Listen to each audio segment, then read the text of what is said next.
So, hello everyone, this is Dr. Anurag Singh on behalf of IAS Toppers Mantra. I am welcoming you in this session. और ये expected areas UPSC Prelims 2023 में already मैंने एक session लिया जिसमें nuclear reactors and nuclear power generation sites in India and states मैंने बताया था. आई होप कि you have gone through that session. ये सेकेंड सेशन में हम देखेंगे एक इंपॉर्टेंट एरिया पॉलिटी का जहाँ से क्वेश्चंस आ सकते हैं. So that area is article 131. Article 131 का ज्यूरिसडिक्शन सुप्रीम कोर्ट का it's exclusive and original jurisdiction. Let me address you.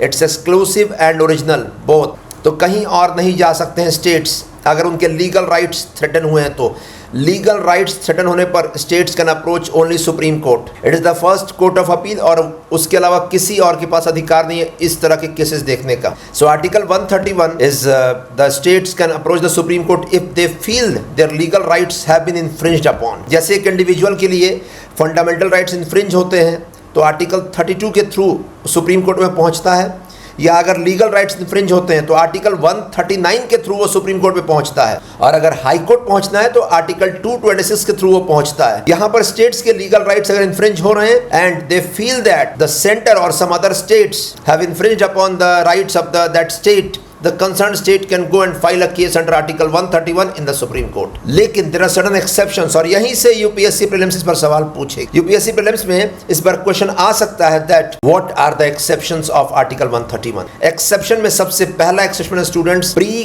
Constitutional treaties and agreements. अगर पहले से कोई एग्रीमेंट चल रहा है, ट्रीटीज चल रही है, तो उसे उस दैट ट्रीटी या कॉन्स्टिट्यूशनल प्री कॉन्स्टिट्यूशनल एग्रीमेंट में जो भी चीज़ें कंसर्न है वो आर्टिकल 131 से बाहर आएंगी. एंड सेकंड, अगर कोई दूसरी बॉडी सेटअप की गई है किसी पर्टिकुलर कंसर्न केस के लिए, in that scenario it will also be excluded from article 131. तो कौन कौन से बॉडीज बनाई गई हैं अगर ऐसे स्पेशल केसेस देखिएगा तो आर्टिकल 262 के तहत, आर्टिकल 262 में अलग से मेंशन्ड है inter state water disputes, river disputes को लेकर, और उसी के तहत एक एक्ट बनाया गया and tribunals have been formed. So directly supreme court can not be approached upon. Second, article 280. तो अगर कुछ सेंट्रल स्टेट फाइनेंशियल रिलेशंस को लेकर कुछ मुद्दा है तो फाइनेंस कमीशन के पास जाना पड़ेगा, सुप्रीम कोर्ट डायरेक्टली नहीं आना पड़ेगा. And article 290, adjustment of expenses and pensions between centre and states. So these four are exceptions. I repeat, pre constitutional treaties and agreements, second article 262, third article 280,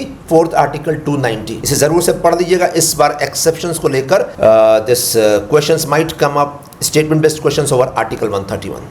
So that's it. Meet you in the next session.